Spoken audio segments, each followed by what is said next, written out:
Imagine waking up 10 years from now and realizing that the only thing separating the life you live from the life you wanted were the choices you kept postponing. That sting in the gut, regret, is the currency you pay when you trade decisive action for momentary comfort. The ancient Stoics knew this all too well. They walked crowded Roman streets under the same clouds of unpredictability we face today. Political chaos, economic swings, personal losses, and yet they forged what one historian called an inner empire. Their secret wasn't mystical calm, it was a ruthless grip on 5 principles that turned uncertainty into fuel. This video is not motivational popcorn, it's a field manual. For each principle, we'll couple a Stoic maxim with modern neurobiology, so you don't just nod, you act. Every idea is designed to hit the brain's decision circuitry, create friction, and then convert that friction into forward momentum. Feel the resistance? Good. That means the transformation switch is within arm's reach. Let's flip it. Principle 1. Primacy of relentless action. Inspiration is tinder, execution is wildfire. Stop dreaming of the good life and start living it now. Marcus Aurelius. Emotion versus motion. Motivation videos spike dopamine, then disappear like steam.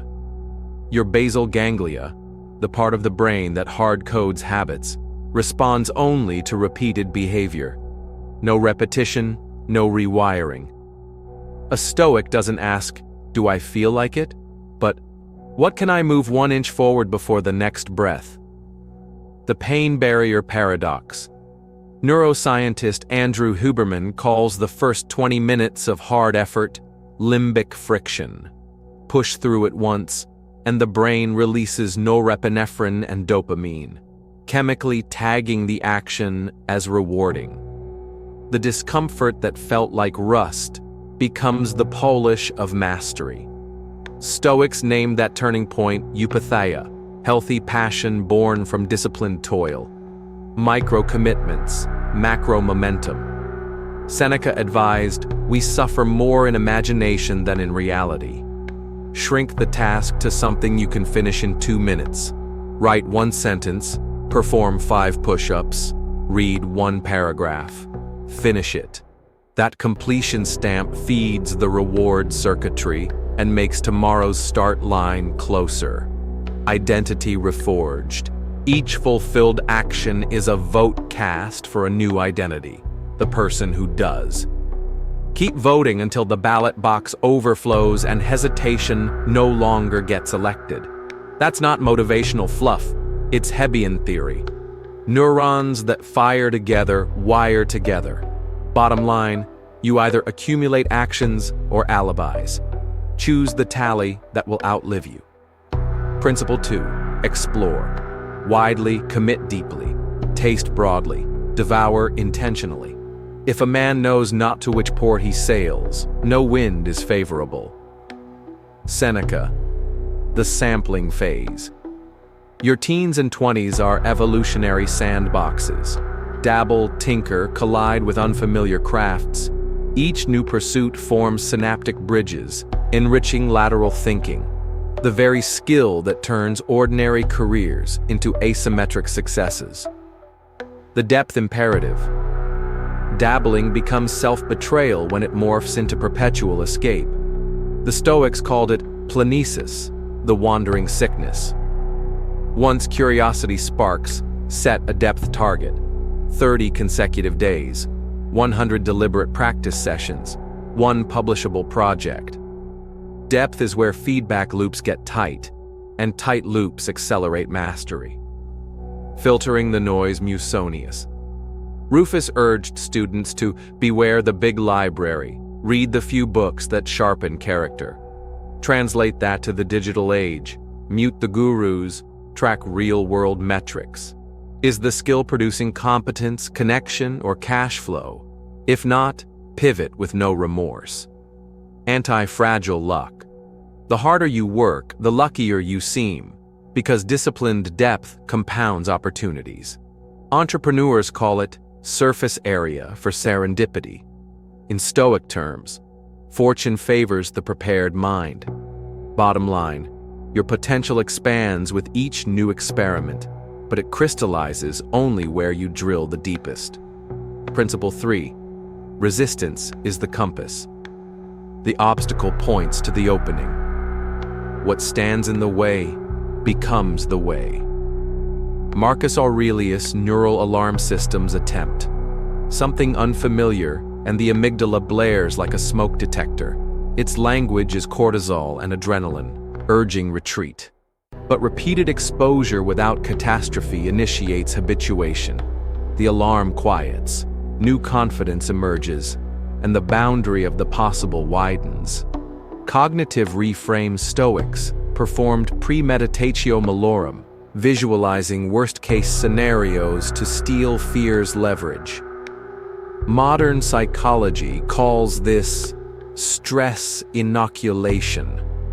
Picture the failure, feel the dread, then watch yourself acting anyway. You've turned resistance from a wall into a signpost. The energy of opposites. In physics, pressure creates diamonds. In biology, progressive overload builds muscle. Likewise, psychological stress paired with recovery strengthens resilience.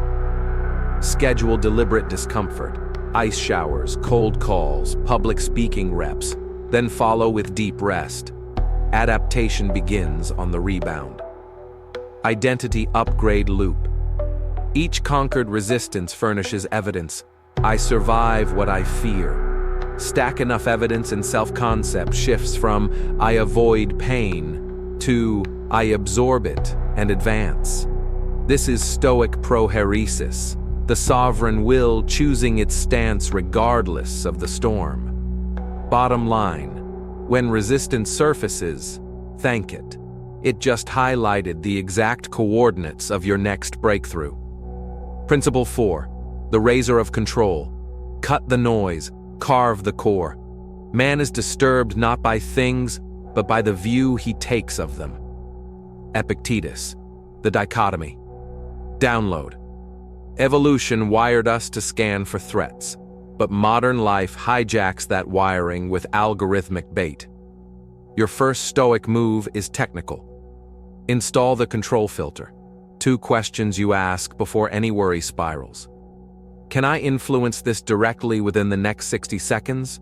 Will ruminating improve the outcome? If the answer is no, label the topic externa and drop it. You just freed mental RAM for action items that actually move the meter. The focus funnel.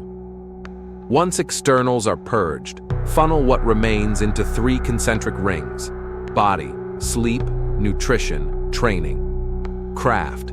Daily practice that compounds skill or income. Character, honesty, responsibility, service. Anything outside these rings is ornamental until the core is fortified. Visualize the funnel each morning. Let it dictate your calendar, your reading list, even your social feed. Implementation. Immunity role play. Worst case interference. Power outage. Lost Wi-Fi. Canceled meeting. Design analog backups, a notebook workflow, offline training drills, pre-cooked meals. The Stoics called this preparedness of mind. Productivity gurus call it SOPs. Same principle. Redundancy turns chaos into continuity. Feedback as fortune. When focus narrows, feedback accelerates. Track a single metric per ring. Resting heart rate, hours of deep work, daily act of integrity, review nightly. Data is the mirror that keeps ego from fogging over the truth. Bottom line, every minute you spend on the uncontrollable is a minute you steal from mastery. Sharpen the razor daily. Principle 5. Memento mori. Urgency of the finite time is bleeding. Let every drop count. You could leave life right now. Let that determine what you do, say, and think. Marcus Aurelius, Mortality. Salience reboot. Neuroscience shows that brief, vivid reminders of death, mortality salience, spike focus, and prosocial behavior. Stoics wore rings engraved with skulls. You can set a phone wallpaper that simply reads, "This could be the last scroll." Each glance detonates distraction. The Hourglass Audit Print, a yearly calendar with 365 empty boxes. Each night, fill today's box black. The growing field of darkness is a non-negotiable ledger of existence. Projects languishing for weeks? The hourglass mocks them into motion. Negative visualization 2.0. Classic Stoics imagined losing possessions and people to cultivate gratitude. Upgrade it. Visualize the unread email you'll never write, the business you'll never launch, the apology you'll never give if you don't act tomorrow. Let that future grief ignite present courage. Legacy loopbacks. Once a quarter, draft your own eulogy as if delivered by a friend. Compare it to your actual habits. Wherever the stories don't match, insert a corrective ritual within 24 hours. Legacy isn't a future achievement, it's a daily upload. Bottom line, death is the ultimate project manager. It sets the deadline. You set the milestones. Conclusion: forging the inner empire. You now hold 5 keys: relentless action, move first, mood later, wide exploration, deep commitment, taste broadly, drill narrowly. Resistance as compass, fear marks the frontier. The razor of control, sever externals, double down on influence. Memento mori urgency, let finite time light the fuse. Woven together, they form an operating system older than Rome and sharper than any productivity hack trending today. Stoicism doesn't promise serenity on a beach. It promises iron in the soul, the unshakable calm you earn after wrestling chaos to the ground, again and again. So don't just close this video and nod. Pick one principle and deploy it before the next hour dies. Send the apology, start the workout, shut the tab, draft the business plan, whatever hurls you into motion. Because every breath you take is a non-refundable vote for the person you become. 10 years from now, meet your future self without regret in his eyes. The forge is hot. Step in and shape the steel. See you on the anvil.